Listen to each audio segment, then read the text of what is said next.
మాజీ సీఎం కేసీఆర్ గజ్వేల్ అధికార నివాసంలో సీఎం రేవంత్ రెడ్డి ఫోటో పెట్టడం ఒక చర్చగా మారింది. దాని విషయాలు తెలుసుకుందాం. మనతో పాటు పొలిటికల్ అనలిస్ట్ ముఖేష్ ఉన్నారు. సార్ నమస్తే. నమస్తే అమ్మ.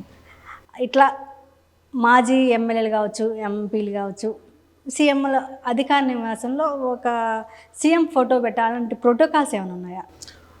అయితే మీకు ముఖ్యంగా మీ ప్రశ్నలో ఏంది అని అంటే అసలు ఎమ్మెల్యే క్యాంప్ ఆఫీసులు ఎందుకు కట్టారు, ఎందుకు కట్టాల్సి వచ్చింది అంటే ఎమ్మెల్యే క్యాంప్ ఆఫీసులు అనేవి పార్టీ ఆఫీసులు కావు ఫస్ట్ థింగ్.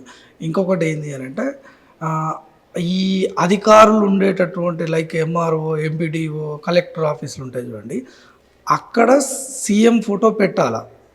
కానీ ఇక్కడ అవసరం లేదు. దీన్ని కట్టినటువంటి ఉద్దేశం ఏంటంటే గతంలో తెలంగాణ రాకముందు, ఇవి కట్టకముందు ఒక ఎమ్మెల్యే అనే అతను మోర్ దెన్ 2 lakhs పీపుల్కు రిప్రజెంటేటివ్. ఓనికి మంచి ఉంటుంది, చెడ్డ ఉంటుంది, రేషన్ కార్డు ఉంటుంది, ఓ ఇల్లు కావాల్సి ఉంటుంది, ఓ డ్రైనేజ్ ప్రాబ్లం ఉంటుంది.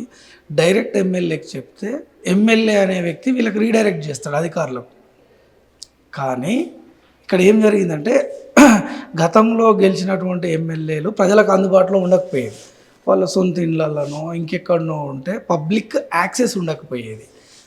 అలాంటి సందర్భాలలో పబ్లిక్ ఏ సమస్య వచ్చినా ఒక వేదిక ఉండాలి వీళ్ళు ప్రజాప్రతినిధిని కలవడానికి అని చెప్పి ఈ క్యాంప్ ఆఫీసులు కట్టారు. అంటే ఆ క్యాంప్ ఆఫీసులు అనేవి కూడా ఆడికి సపోజ్ ఒక కాంగ్రెస్ ఎమ్మెల్యే ఉన్నాడు అనుకోండి, ఆ నియోజకవర్గంలో కాంగ్రెస్కు సంబంధించిన క్యాడర్ మాత్రమే పోవడానికి కాదు, ఆ నియోజకవర్గంలో ఉన్నటువంటి ప్రతి వ్యక్తి పోయి, అంటే అదొక గ్రీవెన్స్ సెల్.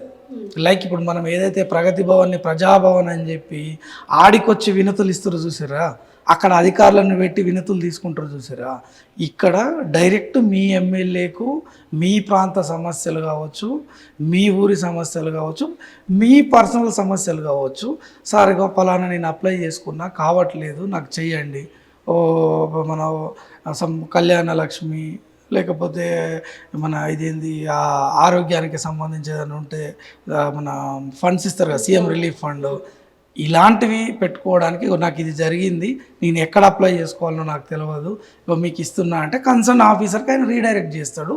అక్కడ ఎమ్మెల్యేకు సంబంధించినటువంటి పిఏలు వాళ్ళే ఉంటారు. దానిపైన ఏంటంటే వాళ్ళకి రెసిడెన్స్ కూడా, వాళ్ళకి నియోజకవర్గానికి అందుబాటులో ఉన్నప్పుడు వాడు ఇల్లు లేనోడు ఉంటాడు, ఇల్లు ఉన్నోడు ఉంటాడు. ఉన్నా వీని ఇల్లు అద్దాల బంగులు అయింది అనుకోండి, ఆడికి పబ్లిక్ పోతుంది కొంచెం ఒక రకమైనటువంటి భావం ఉంటుంది. ఆడికి పోతే వాళ్ళు ట్రీట్ చేసే విధానము, వాళ్ళ స్టాఫ్ ఎస్పెషల్లీ పిఏలు, గన్మెన్లు, వాళ్ళ కుటుంబ సభ్యులకు డిస్టర్బెన్స్ ఉంటుంది. ఇక్కడ పబ్లిక్ యొక్క సమస్యలు తీరుస్తూ ఈయనకు కూడా రెస్ట్ తీసుకోవడానికి అదొకటి. ఏ అద్దమ్మ రాత్రి వచ్చి తలుపు తట్టినా, ఏ సాధారణ పౌరుడు అయినా వాడి సమస్య, పోలీస్ స్టేషన్ సమస్య ఉంటుంది, ఇంకో సమస్య ఉంటుంది.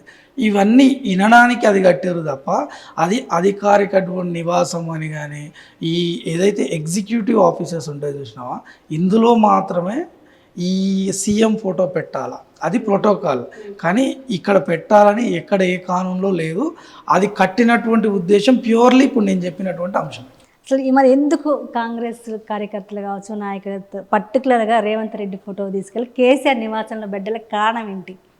అయితే రేవంత్ రెడ్డి ఫోటో ఆ గజ్వేల్ క్యాంప్ ఆఫీస్లో పెట్టంగానే ఆ గజ్వేల్లో ఉన్నటువంటి ప్రజల సమస్యలు తీరవు.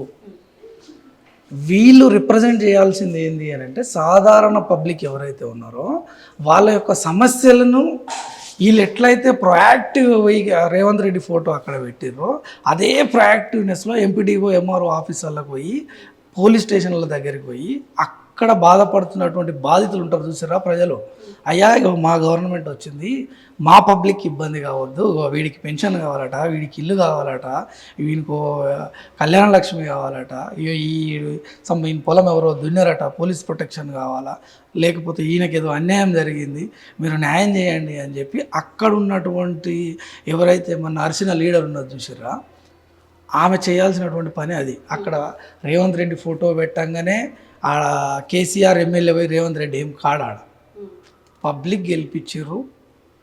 అక్కడి నుంచి వాళ్ళకు సంబంధించినటువంటి కార్యక్రమాలు ఏమన్నా జరుపుకోవడానికి మాత్రమే సీఎం క్యాంప్ ఆఫీస్ ఉంది. ఎందుకు రాజకీయం అంతా కేసీఆర్ చుట్టే తిరుగుతుంది, కేసీఆర్ బయటికి రావాలి, గజ్వేల్ తిరగాలి, ఎందుకు ఏమైనా డైవర్షన్ పాలిటిక్స్ ఏమన్నా నడుస్తున్నాయి కేసీఆర్ని రప్పించడానికి? అయితే మేడం, నేను మీకంటే మంచిగా ఎదగాలంటే మీకంటే మంచి పనులు చేయాలి తప్ప ఊరికే మీ మీద బురద చల్లుకుంటూ ఉండదు. కేసీఆర్ కంటే మంచి పేరు రావాలంటే గవర్నెన్స్లో, పరిపాలనలో కేసీఆర్ కంటే భిన్నంగా చేసి చూపించాలా, పబ్లిక్ యొక్క గ్రీవెన్సెస్ ఫింగర్ టిప్స్ మీద సాల్వ్ అయ్యేటట్టు చేయాలా. కానీ ఈ ఫోటోల రాజకీయాలు, ఈడ పెడితే అది ప్రోటోకాల్ అనో ఇంకోటనో చేసి మనం ఇలాంటి రాజకీయాలు ఎక్కడ చూస్తామంటే సంవాట్ రాయలసీమ ఏరియాలలో చూసి ఈ పంతాలు, ఇవన్నీ పబ్లిక్ అవసరం వచ్చేటటువంటి ఇష్యూ కాదు, ఒక కక్షాపూరితమైనటువంటి రాజకీయాలు. మీరు అన్నట్టు కక్షపూరిత రాజకీయాలు చేస్తూ ఉన్నారు అని బీఆర్ఎస్ వాళ్ళు అంటున్నారు. రాహుల్ గాంధీ క్యాంప్ కార్యాలయం నివాసంలో మోడీ ఫోటో పెట్టుకుంటారని బీఆర్ఎస్ వాళ్ళు ప్రశ్నిస్తున్నారు. ఆ లాజిక్ కరెక్టే. బీఆర్ఎస్ వాళ్ళు అంటున్నట్టు ఏదైతే రాహుల్ గాంధీ ఎంపీ కార్యాలయం ఉందనుకో, మరి అక్కడ మోడీ ఫోటో పెట్టుకోవచ్చా అనేది వ్యాలిడ్ రీజన్, అది వ్యాలిడ్ పాయింట్. ఊరికే మీరు ఈ ఫోటోల చుట్టూ, కేసీఆర్ చుట్టూ ఇవన్నిటి బదులు చాలా టైం ఉంది మీకు.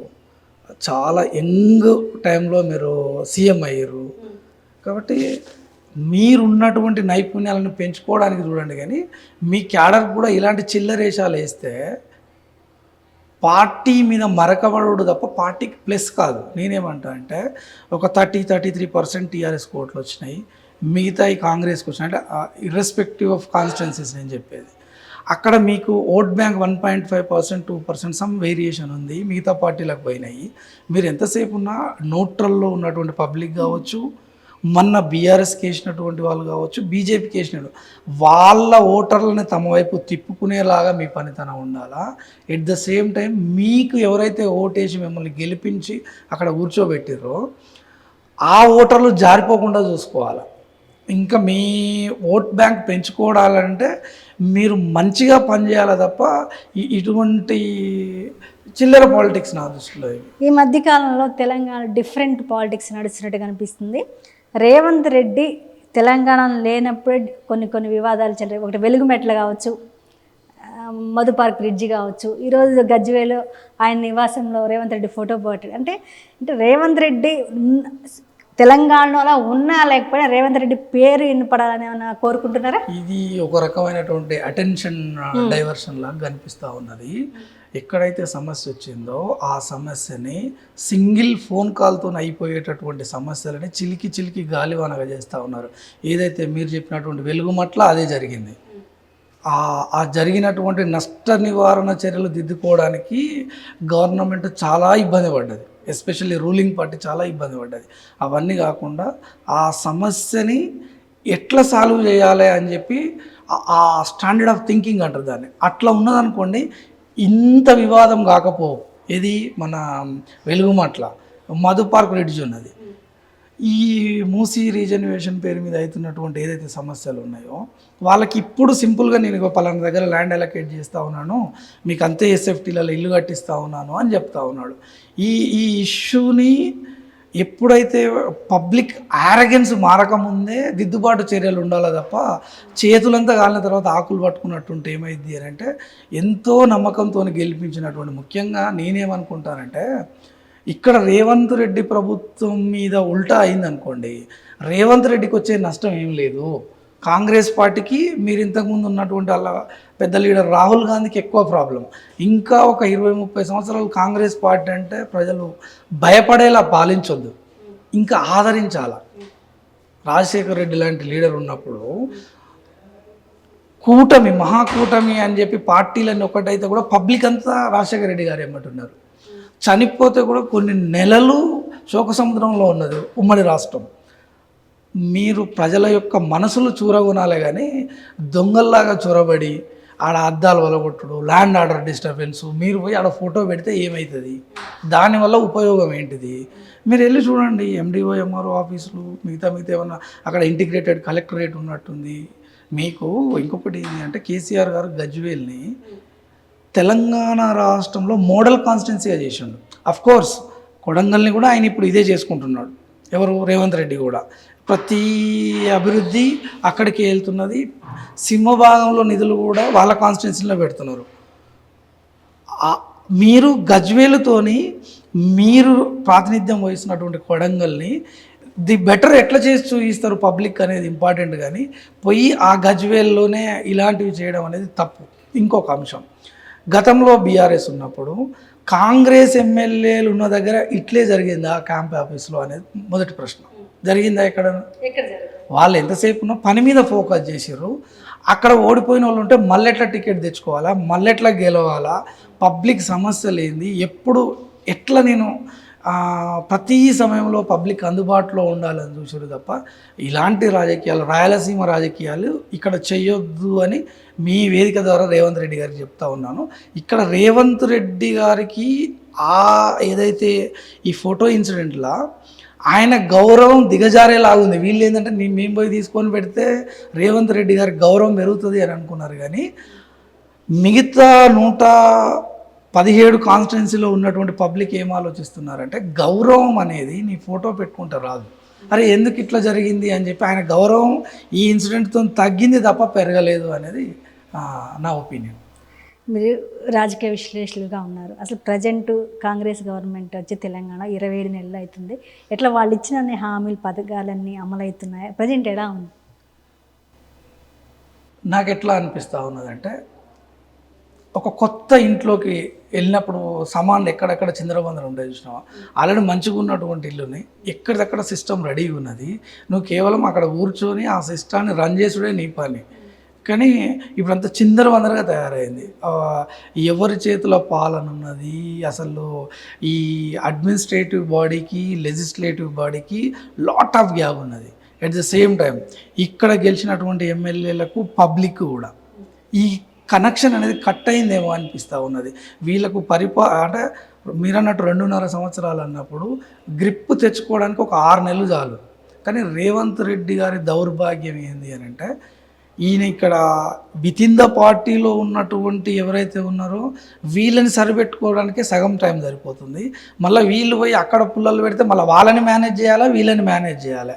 ఈ పార్టీని మేనేజ్ చేసుకొని ఆ పదవిని కాపాడుకోవడంలో ఉన్నటువంటి శ్రద్ధ, పబ్లిక్ నేను ఏదో చేయాలి, ఏం చేస్తే బాగు అంటే దీర్ఘకాలిక వ్యూహాలు ఉంటాయి, స్వల్పకాలిక వ్యూహాలు ఉంటాయి. ఆల్రెడీ లాస్ట్ గవర్నమెంట్ ఇనిషియేట్ చేసినటువంటి ప్రోగ్రామ్స్ ఉంటాయి, అవి జల్దీ కంప్లీట్ చేసేటట్టు చూడాలి. ఈయన 5 years తర్వాత పబ్లిక్ ఒక మ్యాండేట్గా చూపించాలి, ఓ ఫలానా నేను ఇది పని చేసిన అని పబ్లిక్ కనబడాలా. ఓన్లీ ఈ పథకాలు అనేవి పబ్లిక్ మర్చిపోతారు. రేపు నేను ఫలానా దగ్గర ఈ యూనివర్సిటీ కట్టించిన, లేకపోతే ఇప్పుడు మీరు ఇంతకుముందు ఇదే విషయంలో మాట్లాడుతూ ఎమ్మెల్యే క్యాంప్ ఆఫీసులు ఎవరు కట్టించారు అంటే కేసీఆర్ కట్టించాడు. అట్లేదైనా రిమార్కబుల్ పాలన ఏమన్నా ఉందా? అప్పట్లో ఇంటిగ్రేటెడ్ కలెక్టరేట్స్ అంటే ఒక ఎంఆర్ఓ ఆఫీస్ నుంచి ఎండిఓ ఆఫీస్కి ఒక వ్యక్తి పోవాలంటే అది ఎక్కడనో ఉంటుంది, ఇది ఎక్కడనో, అధికారి ఉండడు, ఈడికి వచ్చే వరకు వాడు ఉండకపోయేది, ఆడికి పోయే వరకు వీడు ఉండకపోయేది. ఇలాంటి సిచ్యువేషన్ నుంచి ఒకటే దగ్గర అంత ఇంటిగ్రేటెడ్ కలెక్టర్ ఆనే ఉంటాడు, కంప్యూటర్ ఆపరేటర్ ఆనే ఉంటాడు, సెక్రటరీ ఆనే ఉంటాడు, ఎండిఓ ఆనే ఉంటాడు, ఎంఆర్ఓ ఆనే ఉంటాడు. ఈవెన్ తపాలాకి కూడా ఒక్కొక్కటి సెక్టార్ కేటాయించి ఒక మోడల్గా తయారు చేశారు అక్కడ గజ్వేల్లో. దురదృష్టవశాత్తు అన్ని దగ్గర కాలేదు అవి, కానీ అట్లా మీరు ఏమైనా గవర్నెన్స్ డిఫరెంట్గా ఆలోచించండి తప్ప ఇవి ఆల్రెడీ పబ్లిక్ ఉద్యమం కావచ్చు, అంతకుముందు కావచ్చు, అన్నీ చూస్తున్నారు. ఇవన్నీ ఈ చిల్లర పాలిటిక్స్ చేయకుండా మీ హుందాతనాన్ని కాపాడుకుంటూ, మీ గౌరవాన్ని కాపాడుకుంటూ గవర్నెన్స్ని కరెక్ట్ చేయండి. గవర్నమెంట్ నిలబడే మీదనే కాకుండా పబ్లిక్ కావాల్సింది ఎలక్షన్ అయిపోయిన తర్వాత గవర్నెన్స్, పరిపాలన. ఒక్కొక్క దగ్గర ట్రాఫిక్ కష్టాలు ఉన్నాయి. ఆ ట్రాఫిక్ కష్టాలు పోవాలంటే నువ్వేం చేయాలా? నీళ్ళ ప్రాబ్లమ్స్ ఉంటున్నాయి, కరెంటు ప్రాబ్లమ్స్ ఉంటుంది. మీకు ఎంప్లాయ్మెంట్ కూడా స్టార్టింగ్ వచ్చినప్పుడు జీతాలు ఇచ్చారు సరిగా, ఇప్పుడు జీతాలు రెగ్యులర్గా రావట్లేవంట. ఇవన్నీ వాళ్ళతోని పని ఎట్లా చేయించాలా? మీరు పొద్దున్న లేస్తే నేను చంద్రబాబు నాయుడు శిష్యుడు అంటారు కదా, చంద్రబాబు నాయుడు అడ్మినిస్ట్రేషన్ని ఎవరైనా కాదని అన్నారు. ఒక పర్ఫెక్ట్ అది ఉంటుంది, సిస్టమ్ని సెటప్ చేస్తాడు, దాని ప్రకారం నడవాల్సిందంటే ఆయన ఒక పొలిటికల్ లీడర్ కాకుండా ఒక ఐఏఎస్, చీఫ్ సెక్రటరీ చేతిలో పాలన ఉంటే ఎట్లుంటుంది అట్లుంటుంది. ఆయన దగ్గర అలాంటివి నేర్చుకోండి. లాస్ట్ టైం ఉన్నటువంటి గవర్నమెంట్లో వాళ్ళు ఎట్లా పాలించారో అవి తెలుసుకోండి. మీ మార్కు పాలనని పబ్లిక్కి చూపించండి తప్ప ఈ ఫోటో రాజకీయాలు, ఈ గూండా రాజకీయాలు ఇవన్నీ ఎంత తక్కువ చేసుకుంటే మీ గౌరవం అంత పెరుగుతుంది, ఆ చేరుకున్న హుందాతనం అంత పెరుగుతుంది అని చెప్పి నా రిక్వెస్ట్ మీ తరపున.